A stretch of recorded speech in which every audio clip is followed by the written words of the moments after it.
जितनी भी माताएं एकादशी का व्रत करती, बहुत ध्यान से सुनना आज की कथा को, शायद जिंदगी में मिली ना मिली, और ये कथा का रिश्ता तो बहुत ध्यान से सुनना, ध्यान से। निर्जल एकादशी स्कंद पुराण यहाँ तक कहती है कि इस कथा के चरित्र को जो श्रवण कर लेता है उसको 26 एकादशी करना भी नहीं पड़ती। इस एकादशी की केवल ये कथा सुनकर ही वो तर जाता है। बहुत ध्यान से सुनना इसको, कथा तो बड़े भाव से सुन लो इसको, बड़े प्रेम से। इसलिए सारी एकादशियों में निर्जला एकादशी की महत्वता शास्त्र प्रमाण करता है महाराज। निर्जला एकादशी का उद्यापन जो करा जाता है, उसका उद्यापन और प्रदोष का जो उद्यापन करा जाता है, इन दोनों का क्रम लगभग एक जैसा ही। तो निर्जला पहुंच, और निर्जला ने जाकर भगवान नारायण से निवेदन करा। भगवान विष्णु ने पूछा, क्या बात है निर्जला, आज तुम खेलती हुई यहां पर आकर खड़ी हो गई, क्या हुआ, क्या है, क्या तुमको गौलोक धाम में आनंद की अनुभूति नहीं हो रही? निर्जला भगवान के सम्मुख, भगवान ने पूछ रहे हैं, बार बार पूछा, निर्जला हुआ क्या तुमको? ए निर्जला, ए एकादशी, हुआ क्या है तुमको? क्या कारण है तुम्हारे यहाँ आने का, वैकुंठ पहुंचने का? बहुत ध्यान देना महाराज।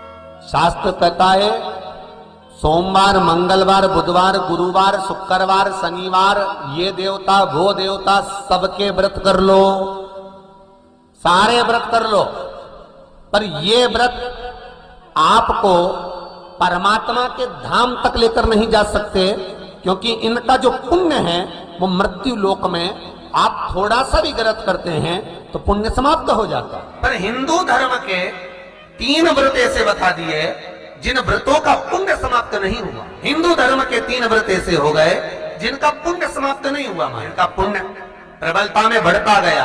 पहले नंबर पर एकादशी, दूसरे नंबर पर प्रदोष, और तीसरे नंबर पर शिवरात्रि। एकादशी भी 26 है तो प्रदोष भी जम के बोलते जाओ 26, शिवरात्रि केवल 12, केवल 12, और अगर अधिक मास की पड़ जावे तो ये और अधिक की आयु होती। तो यहाँ शास्त्र कह रहा है कि 3 व्रत हमारे यहाँ जिनका पुण्य समाप्त नहीं हुआ, जिनका पुण्य प्रबल हुआ, बड़ा, इसलिए आज भी माता एकादशी का व्रत करती है।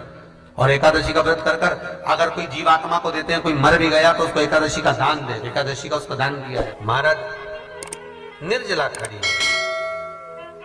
पूछा क्यों आई, क्या कारण? निर्जला आई, तब लक्ष्मी मैया उठकर निर्जला के करीब में, निर्जला बहुत सरल थी निर्जला, कहते हैं कामा एकादशी सबसे लंबी है। कौन सी एकादशी? कामा। फिर मोक्षदा उससे नीची है, और निर्जला जो है बिल्कुल छोटा स्वरूप है। निर्जला का मतलब देखा जाए तो केवल 2 चोटी करी हुई है। मस्तक पर भोर लगा हुआ है निर्जला के, माथे पर बिंदी लगी हुई है निर्जला के, सुंदर गले में तुलसी की मालाएं पहनी है निर्जला, हाथ में जो हथ फूल जैसी माताएं पहले पहनती थी, आपको ध्यान में होगा, ऐसा बड़ा फूल होता था, अंगूठियां पड़ी होती थी, हाथ में ऐसा लगा रहता है। तो निर्जला हथ फूल भी तुलसी के धारण, बड़ा सुंदर स्वरूप है माता निर्जला का। महाराज छोटी है, माता लक्ष्मी उनके पास में गई और निर्जला से जाकर पूछा, निर्जला तेरे आने का कारण क्या है, तू बता। नारायण आपसे पूछ रहे हैं कि क्यों आई हो, किस लिए आई हो, क्या है तुम्हारे आने का कारण? निर्जला ने कहा, मेरी विनती केवल इतनी सी है मां कि मैं ये चाहती हूं कि मैं जीव के प्राण छूटने के बाद उसके प्राणों को जिस समय मैं लेकर जीवात्मा के प्राणों को परमात्मा तक भेजूं, वैकुंठ तक भेजूं, गौलोक धाम तक भेजूं, उस बीच में मुझे ले जाते समय कई नरक भी बीच में पड़ेंगे, कई स्थान ऐसे बैतरणी आदि आदि स्थान बीच में आएंगे, तो वो स्थान में मुझे रोका ना, मैं सीधे भगवान के धाम पहुंच जाऊं। ऐसी कृपा। स्कंद पुराण यहाँ तक कहती है कि इस कथा के चरित्र को जो श्रवण कर लेता है उसको 26 एकादशी करना भी नहीं पड़ती। इस एकादशी की केवल ये कथा सुनकर ही वो तर जाता है। बहुत ध्यान से सुनना इसको, कथा को। सबसे पहला नियम एकादशी व्रत का, सबसे पहला नियम है कि आप जिस दिन व्रत करो उसके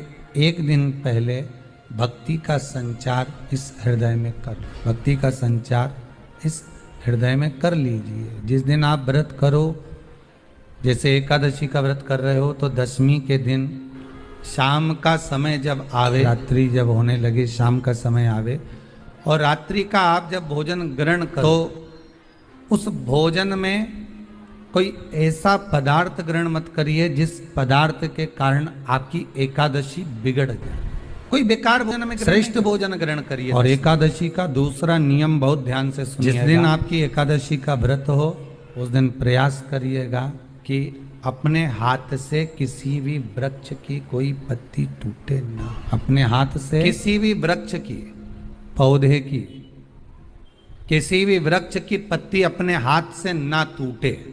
बहुत ध्यान दीजिएगा महाराज। एकादशी का ये दूसरा नियम है कि अपने हाथ से किसी पौधे की, किसी वृक्ष की, किसी डाली की कोई पत्ती ना टूटे, इसका प्रयास कर। कितना सुंदर व्याख्यान कहा है, कितना सुंदर वर्णन है हमारा कि मात्र एकादशी का व्रत कर लेने पर, मात्र एकादशी का व्रत कर लेने, जो पूर्व में किया गया हमारा पाप कर्म है, हमने किसी जीव की हत्या करी है, हमने किसी को कष्ट प्रदान करा है, हमने किसी को अपशब्द कहा है, हमने किसी को ताने दिए, हमने किसी को आड़ा टेढ़ा कहा है, हमने किसी को गालियां दे दी है, मात्र एकादशी का व्रत ही कर लेने पर ये सारे जो दोष हैं वो समाप्त हो जाए। सारे दोष हमारे समाप्ति पर आ जाए। विचार करिएगा थोड़ा सा अपने मन में, अपने चित्त में, अपनी वृत्ति में एक बात उतारिएगा। एक अपने मन में एक बात को उतार कर रखिएगा कि आप अपने पाप को, अपने पाप कर्म को जिस दिन क्षीण करने वाले हो, समाप्त करने वाले हो, अपने पाप को आप जिस दिन समाप्ति पर लेकर जा रहे हो, तो उसके एक दिन पहले आपको प्रसन्नता होना चाहिए कि नहीं होना चाहिए कि कल मेरा पाप कटने वाला है, कल मेरा पाप समाप्त होने, जो मैंने पाप कर्म करा है वो समाप्त होगा, जो मैंने पाप कर्म करा है वो कल समाप्त हो जाएगा। तो एक दिन पहले आपके चेहरे पर प्रसन्नता हो कि ना हो, और चेहरे पर वो प्रसन्नता आपके आना चाहिए कि कल मेरा एकादशी का व्रत है, आज दशमी है, कल एकादशी का व्रत है, तो कल मेरी जब एकादशी का व्रत रहेगा तो मेरा ना जाने कितना कितना पाप, कितना कितना असत्य, कितना कितना झूठ, कितना कितना प्रपंच वो समाप्त हो जाएगा। तो इसमें मुझे प्रसन्नता हो, इसमें मुझे आनंद। क्या कहा गया कि प्रयास करिएगा कि एकादशी के दिन कोई वृक्ष की, कोई डाली की, कोई कोपल की कोई पत्ती ना तोड़ी जाए। क्यों? तो कहा अगर उस पत्ती को हम तोड़ देते हैं, वृक्ष की पत्ती को या क्यारे में लगी हुई कोई डाली की पत्ती को हम तोड़ देते हैं तो एकादशी का पुण्य फल प्राप्त नहीं होता। एकादशी का कोई फल हमारे खाते में नहीं जाता, पुण्य फल प्राप्त। अब फिर भले तुम, चाहे तुमने मोरदन खाया हो, चाहे तुमने फिर चिप्स खाई हो, चाहे तुमने फिर व्रत का कितना ही सामान खा गए हो और तुमने सोचा कि आज मेरी एकादशी है, तो फिर उसका कोई फल प्राप्त नहीं है, उसका कोई सुख प्राप्त नहीं है आपको, फिर उसका कोई आनंद प्राप्त नहीं, तो उसमें कोई आनंद की अनुभूति आपको नहीं। तो याद रखिए, गौदान और एकादशी, श्रीमद वल्लभाचार्य जी ने मायावत का खंडन करा था जगन्नाथपुरी में, और श्रीमद वल्लभाचार्य जी ने कहा था एकादशी मरने के बाद मत दो, एकादशी जीते जी दो। कहा था कि नहीं कहा था? जीते जी दान करिए। इसलिए जगदीश में, जगन्नाथपुरी में एकादशी उल्टी लटकी हुई है। करें आपने दर्शन? जगदीश में एकादशी को उल्टा लटकाया। क्यों? क्योंकि वल्लभ ने कहा कि एकादशी जीते जी दो। कई पंडितों कहते हैं तुम्हारे दादाजी मर गए, जब 12वें का दिन होता है ना तो पंडित जी संकल्प छुड़ाते हैं, देव एकादशी। बड़े बेटे ने 5 दे दी, छोटी बहू ने 3 दे दी, उसने 2 दे दी, उसने 2 दे दी, तो क्या तुम्हारे दादाजी भिखारी थे जो तुम्हारी एकादशियां लेकर जाए? और तुम कौन होते हो दादाजी को एकादशी देने वाले? तुमने कौन सा इतने पुण्य कर लिए जो तुमने एकादशी दे दी? एकादशी के दान की महत्वता श्रीमद वल्लभाचार्य जी ने कहा कि कोई व्यक्ति अगर खटिया पर सड़ रहा है, पलंग पर तड़प रहा है, हॉस्पिटल में पड़ा हुआ है, तो निवेदन है कि उसको देखने जाओ तो अपनी करी हुई एकादशी में से 2 एकादशी का दान उसको तुरंत दे दो। क्यों? तो जिससे उसको मोक्ष मिल जाए, मरने के बाद नहीं। क्योंकि मरने के बाद तो वो 10वें के दिन, गरुड़ पुराण में लिखा है 10 दिन तक जीवात्मा घर की अटारी पे रहती है। कितने दिन? 10 दिन। 10 दिन के बाद जीवात्मा चली जाती है। कहां जाती है? उसको जहां जाना है। 3 दिन में उसको भोग भोगना पड़ता है जीवात्मा को। 3 दिन नरक का भोग भोगती है, उसके बाद स्वर्ग का भोग भोगती है। 18 दिन में ये प्रोसेस पूरी हो जाती है। कितने दिन? 18 दिन। 18 दिन के बाद में उस जीवात्मा को धान के खेत में पटका जाता है। किसके खेत में? धान के, चावल के। इसलिए कहते हैं एकादशी के दिन चावल में, कहते कि नहीं कहते? और क्या कहते हैं? द्वादशी के दिन चावल खाना जरूरी है। एकादशी का पालना करना है तो द्वादशी को चावल का 1 ग्रास खाओ, तब द्वादशी को चावल खाओगे तो एकादशी लगेगी। चावल नहीं खाओगे तो एकादशी नहीं लगेगी। द्वादशी को चावल खाना जरूरी है। क्यों कहते हैं? क्योंकि धान के खेत में जीव को छोड़ा जाता है, उस धान के खेत में, चावल के खेत में जीवात्मा रहती है, उसको चिड़िया खाती है तो चिड़िया के रूप में जन्म लेता है, मनुष्य खाता है तो मनुष्य के रूप में जन्म लेता है। इसलिए एकादशी के दिन चावल नहीं खाया जाता, क्योंकि एकादशी के दिन हम चावल खाएंगे तो जीव हत्या का दोष खाना है। द्वादशी के दिन, द्वादशी के दिन क्यों खाया जाता है? क्योंकि हम एकादशी के व्रत करे रहते हैं और पहला घासा जब चावल का खाते हैं तो अपनी करी हुई एकादशी का पुण्य जितने जीव हमारे मुंह में जाते हैं उनको उसका पुण्य मिल जाता है और उनका फिर जन्म नहीं होता, वो तर जाते हैं, उनको एकादशी का भाग मिल जाता है। इसलिए कहते हैं एकादशी को चावल मत खाओ, पर द्वादशी को 10 दिन तक जीवात्मा है। और आपने एकादशी कब दान किया?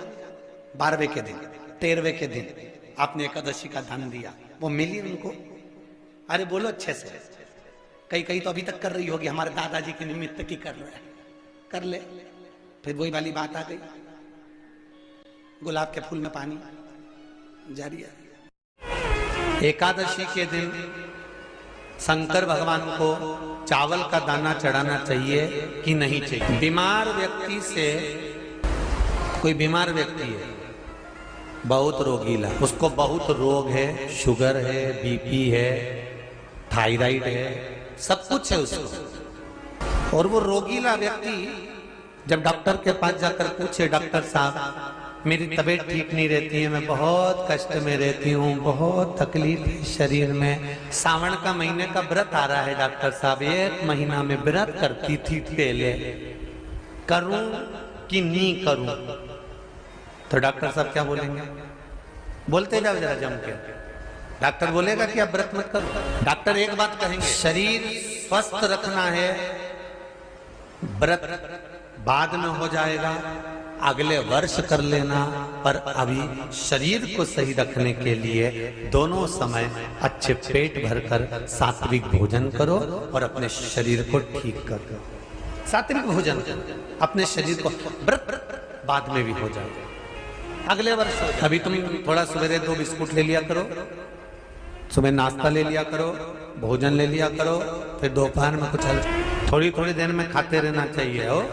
थोड़ा थोड़ा खाओ, थोड़ी थोड़ी देर में खाओ, एक साथ सुरसा जैसे मत निपटा जाए। ज्यादा खाओगे और ज्यादा कमाओगे तो दूसरों को कष्ट नहीं होगा, कष्ट खुद को होगा। ज्यादा खाओगे अपाच्य हो जाएगा, रात की नींद उड़ जाएगी, शरीर में अच्छा नहीं लगेगा। ज्यादा कमाओगे, रात की नींद उड़ जाएगी, दुनिया की दृष्टि तुम पर पड़ जाएगी और तुम्हारी रातों की नींद। कमाओ भी उतना जितना खर्च कर सको और खाओ भी उतना जितना पचा सको। अति सर्वस्व। डॉक्टर कहेंगे ये तुम्हारा व्रत जो है ना अगले साल कर लेना, इस साल मत करिए, इस साल तो आराम से भोजन वोजन करो तुम लोग, बढ़िया प्रेम से खाओ पिए। तो उसी तरह किसी ने पूछा कि चावल का दाना एकादशी पर भगवान शंकर को चढ़ा सकते? चावल का दाना शंकर जी को चढ़ाते क्यों है, पहले तो वो समझ लो।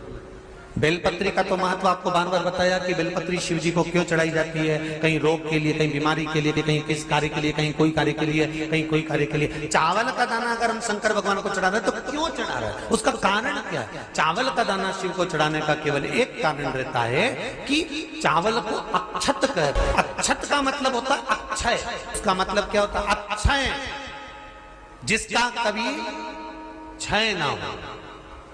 जब हम भगवान शंकर को चावल का दाना चढ़ाते हैं, जैसे बहुत ध्यान दीजिएगा महाराज, बहुत समझने वाली बात है, बहुत ध्यान। चावल का दाना हमारे मस्तक पर तिलक करने के बाद पंडित जी क्यों लगाते हैं कि भगवान जैसा समय आज चल रहा है, आप पूजन कर रहे हो, पाठ कर रहे हो, दान कर रहे हो, पुण्य कर रहे हो, सत्कर्म कर रहे हो, भजन कर रहे हो, मेरा देव अधिदेव महादेव, मेरा नारायण, मेरा सत्यनारायण भगवान, मेरा राम जी, मेरा विष्णु जी, मेरा भागवत मैया, मेरी रामायण मैया, ब्राह्मण मस्तक पर तिलक लगाने के बाद चावल इसलिए लगाता है कि जैसा समय आज चल रहा है, भगवान तुमको ऐसा ही समय बनाकर रखे और तुम ऐसे ही चार चांद लगाते रहो, दान पुण्य संकीर्तन करते रहो। इसलिए मस्तक पर चावल का दाना लगाया। कोई मर जाता है, मरने के बाद जब तक पगड़ी नहीं होती तब तक माथे पर तिलक चावल का दाना लगाया जाता है? जम के बोलो जरा, नहीं लगाते। किसी पंडित जी से पूछो, ब्राह्मण देवता से पूछो, ब्राह्मण देवता ये कोई मर गया और हमारा तो नियम है कि हम सिर पे तिलक लगाते हैं, चावल लगाते हैं, या पंडित जी से हम तिलक लगवाते हैं, मंदिर जाते हैं तो मंदिर में जाके तिलक लगवा के हम चावल का दाना लगवाते हैं। क्यों नहीं लगाते? उसका कारण क्या है? जब किसी के मरने के बाद 10 दिन तक 12 दिन तक मस्तक पर तिलक क्यों नहीं लगाया जाता? 10-12 दिन तक माथे पर तिलक या चावल क्यों नहीं लगाया जाता? उसका कारण है कि ये जो समय आया है, तुम्हारे यहाँ जो गमी हुई है, तुम्हारे यहाँ कोई मर गया है, तुम्हारे यहाँ किसी के प्राण छूट गए हैं, तो ब्राह्मण इसलिए तिलक नहीं लगाता आपको, इसलिए चावल का दाना नहीं लगाता कि ऐसा दिन भगवान अब ना लाए, इसको अमर ना करे, इसको अक्षय ना करे, इसको प्रबल ना करे। और जब चावल का दाना, तो यहाँ शिव महापुराण की कथा करी, चावल का दाना हम शिव जी को क्यों चढ़ाते हैं, भगवान को क्यों समर्पित करते हैं, भगवान की पूजन में अक्षत क्यों समर्पित करते हैं, चावल क्यों समर्पित करते हैं, उसका कारण क्या है? तो कहा आज मैंने जब चावल का दाना आपको समर्पित करा है, जिस भाव से, जिस विश्वास से, जिस श्रद्धा से, जिस मन से मैं आपको रिझा रही हूँ, हे भोलेनाथ मेरी ये मनोकामना पूर्ण कर, इसको अक्षय कर देना, इसको अमर कर देना, बस इतनी कृपा। अब किसी ने पूछा एकादशी के दिन चावल चढ़ाए कि नहीं चढ़ाए, तो यहाँ तो सीधी सीधी बात है, बीमारी देखकर थोड़ी ना आती है कि नवरात्र चल रहे हैं कि सावन का सोमवार, बीमारी तो बीमारी, चावल मत खा। तिरुपति कौन कौन गया? हाथ उठाओ, ठीक है। जगन्नाथ जी कौन कौन गया? हाथ उठाओ, हाँ ठीक है। द्वारका जी कौन कौन गया? हाथ उठाओ, ठीक है। बद्रीनाथ कौन कौन गया? हाथ उठाओ, ठीक है। एकादशी के दिन कभी तुम बद्रीनाथ चले जाओ, एकादशी के दिन तुम द्वारका चले जाओ, एकादशी के दिन तुम तिरुपति चले जाओ, एकादशी के दिन तुम जगन्नाथ चले जाओ, एकादशी के दिन तुम्हारी मर्जी पड़े भगवान के किसी धाम में चले जाओ और भगवान को भोग लगाओ और उनकी थाली को झांक कर देखना, उसमें चावल जरूर मिलेगा। उसमें ऐसा नहीं है कि चावल, बद्री नारायण में भगवान को चावल का भोग लगा हुआ मिलेगा, द्वारका में चावल का भोग लगा हुआ मिलेगा, आपको जगन्नाथ में चावल का भोग लगा हुआ मिलेगा, तिरुपति में मिलेगा, द्वारकाधीश में मिलेगा, नाथू द्वारा में मिलेगा, सांवरिया सेठ में मिलेगा, काकरोली जी में मिलेगा। आप जहां जाओगे वहां पर एकादशी के दिन भगवान को चावल आएगा, क्योंकि भगवान के लिए परहेज नहीं, जो काम में डूबा हुआ है, जो आसक्ति में डूबा हुआ है, जो लोभ में डूबा हुआ है, जो वासनाओं में डूबा हुआ है, जो तृष्णा में डूबा हुआ है, और जो माता के गर्भ से जन्म लिया, एकादशी के दिन चावल उसको नहीं खाना। बहुत सुंदर संवाद है, ध्यान दीजिएगा।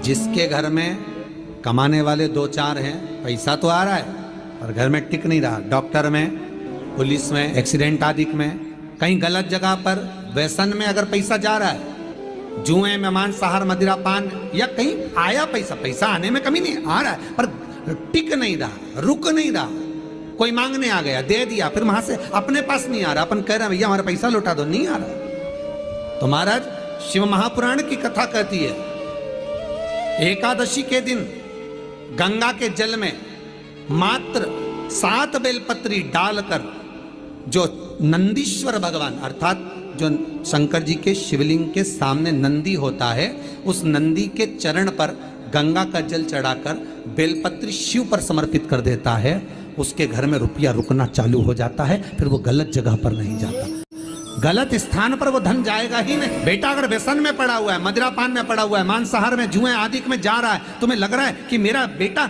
गलत मार्ग पर जा रहा है, ये मित्र दोस्ती गलत हो रही है, वो सही जगह पर आ जाए, करना है। आइए भक्तों, आज सुनते हैं तुलसी माता की चालीसा।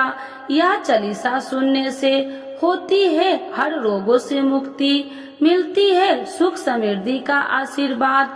तो एक बार बोलिए प्रेम से विष्णु भगवान की जय, तुलसी माता की जय, भगवती माता की जय। श्री तुलसी महारानी करो विनय सिरनाय, जो मम हो संकट विकट दीजे मात नसाय।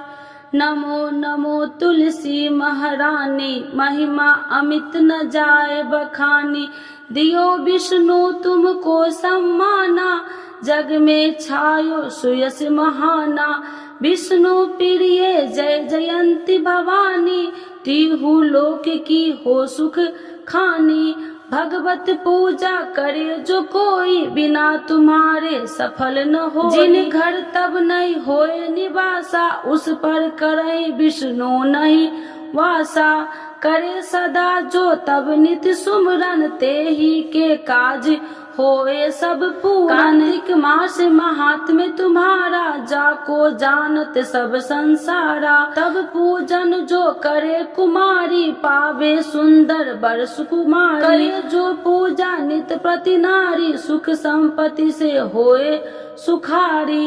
वृद्धा नारी करे जो पूजन, मिले भक्ति होबे पुलकित मन। श्रद्धा से पूजे जो कोई, भव निधि से तर जावे सोई। कथा भागवत यज्ञ करावे, तुम बिन नहीं सफलता पावे। छायो तब प्रताप जग भारी, ध्यावत तुम्हि सकल चितधारी। तुम्हि मात यत्र तंत्र में, सकल काज सीधे होवे क्षण में। औषधि रूप आप हो माता, सब जग में तब यश विख्याता। देव ऋषि मुनि और तपधारी, करत सदा तब जय जयकारी। वेद पुराणन तब यश ज्ञाया, महिमा अगम पार नहीं पाया। नमो नमो जय सुख कारिणी, नमो नमो जय दुख निवारिणी। नमो नमो सुख संपत्ति देनी, नमो नमो अख काटन छेनी। नमो नमो भक्तन दुख हरनी, नमो नमो दुष्टन मद छेनी। नमो नमो भव पार उतारिणी, नमो नमो परलोक सुधारिणी। नमो नमो निज भक्तन उबारिणी, नमो नमो जन काज सवारिणी। नमो नमो जय कुमति नशावनी, नमो नमो सब सुख उपजावनी। जयति जयति जय तुलसी माई, ध्याऊ तुमको शीश नवाई। निर्जन जानी मोहि अपनाओ, बिगड़े काज आप बनाओ। करूँ विनय मैं मात तुम्हारी, पूरन आशा करूँ हमारी। शरण चरण कर जोड़ी मनाओ, निस दिन तेरे ही गुण गाऊं।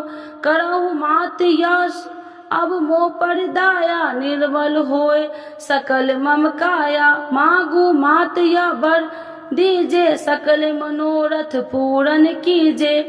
जानू नहीं कुछ नेम उचारा, क्षमहु मात अपराध हमारा। 12 मास करे जो पूजा, ताशम जग में और न दूजा। प्रथम ही गंगा जल मंगवावे, फिर सुंदर स्नान करावे। चंदन अक्षत पुष्प चढ़ावे, धूप दीप नैवेद्य लगावे। करे आचमन गंगा जल से, ध्यान करे हृदय निर्मल से। पाठ करे फिर 40 की, स्तुति करे मात तुलसी की। यह विधि पूजा करे हमेशा, ताके तन नहीं रहे कलेशा। करे मास कार्तिक का साधन, शोभे नित्य पवित्र सिद्ध होई जाई। है यह कथा महा सुखदाई, पढ़े सुने सो भव तर जाई। यह श्री तुलसी चालीसा, पाठ करे जो कोई।